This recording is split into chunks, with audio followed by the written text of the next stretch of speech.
All right. Thanks, guys. So now we're going to continue our conversation with Matthew McAlonis from TE Connectivity. Matt is Technical Fellow and Global Leader of Engineering for TE's Aerospace, Defense, and Marine Business Unit. Thanks for joining us, Matt, and we've heard some interesting things so far during the webinar. Yeah, thanks, Barry. It's great to be here. Thanks for having us. So let's build on what we've heard so far with a few questions for you. Let me move on with the slides. So connectivity is required for offensive and defensive hypersonics, especially in rugged fashion, to process and communicate sensor data. We've kind of been hearing a lot of that throughout the entire conversation. So can you describe this hypersonic challenge of operating, processing, and communicating in rugged environments? Yeah, this is quite a realm of, I would say, opportunity here in this arena. When you think about all the domains that connectivity needs to work reliably in, and that's what TE is good at. So we're enabling reliable connectivity to keep us safe, to keep us productive for a sustainable future. And, part of that is working in areas like the standards that are behind the sensors. And one of the main ones that a lot of the groups are working with is called SOSA, and it stands for Sensor Open System Architecture. So what that does is that enables the community to have a dialogue about the types of sensors, the requirements behind them, and sensors are a very broad term. And, you think about detection, we talked about that in the first segment, talked about navigation, targeting, and the whole spectrum of how you connect. And sometimes that's the photonic spectrum where you're enabling fiber optics.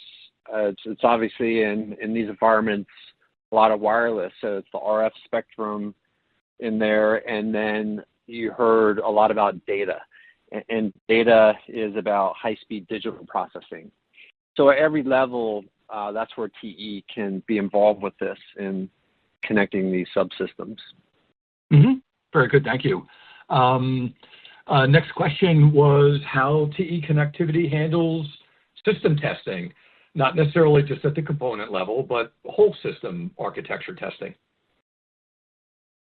Yeah, so when you think about these systems and where they have to operate, and again, thinking about offense, defense, and detection, so many of the sensors could be in outer space. And when we work with customers about requirements, they often will approach us about a component, and that might be a wire, it might be a connector, it might be fiber optic, it could be, any type of component thing like that. And the discussion we need to have is really about the architecture and the subsystems being connected. And when you think about data, acquiring it, whether it's through maybe GPS, so obviously outer space and other types of sensors, whether they're visual, thermal, RF, that information has to be sent somewhere and communicated.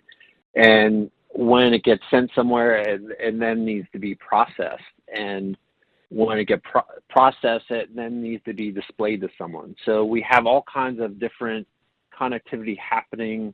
It could be electro-optic conversion, it could be the RF, so analog to digital conversion. And at TE Connectivity, we attempt to make that a seamless transition through our connectivity. So understanding how temperature affects it. So in hypersonic, obviously, we have sensors in the front of a flying object. Ever see something entering our atmosphere, it's very, very hot environments. And that's where the sensors are. That's where the antennas are. That's where the control surfaces are. So we need to enable things like health monitoring and not just of the vehicle, but just all the connectivity involved with that in the communication. So when we work with our customers and talk about architecture, we need to understand the building blocks, how things are being connected together, and make sure it's done properly, reliably, and we don't have a bottleneck in that information flow. Excellent, thank you. Last thing I wanted to ask you, Matt. So we're all aware of missiles and silos and the years and years that they stay underground and other sort of launchers as well.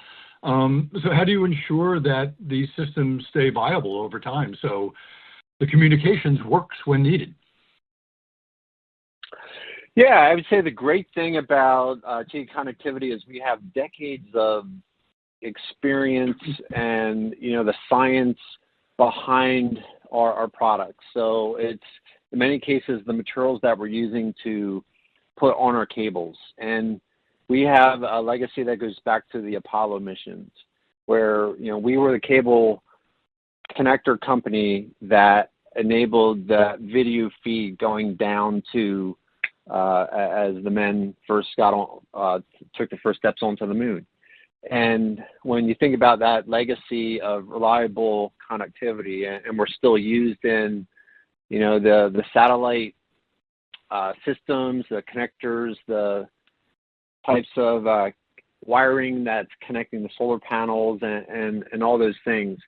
So when we look at some of these systems, many of them are, I would say, obviously a deterrent to being used, but when they sit and wait in persistent surveillance mode, and being ready, they have to work when they're needed. And sometimes these environments are harsh environments, maybe underground or airborne or in marine environments where there's, salt corrosion and things like that. So we have to really do our due diligence in the compatibility of materials and the stability of materials over time. We don't want to have degradation modes happening while the units are waiting to be put into service. So that's where we do testing, long-term testing, understanding the failure modes, the contact physics, and the modes of reliability that we're enabling.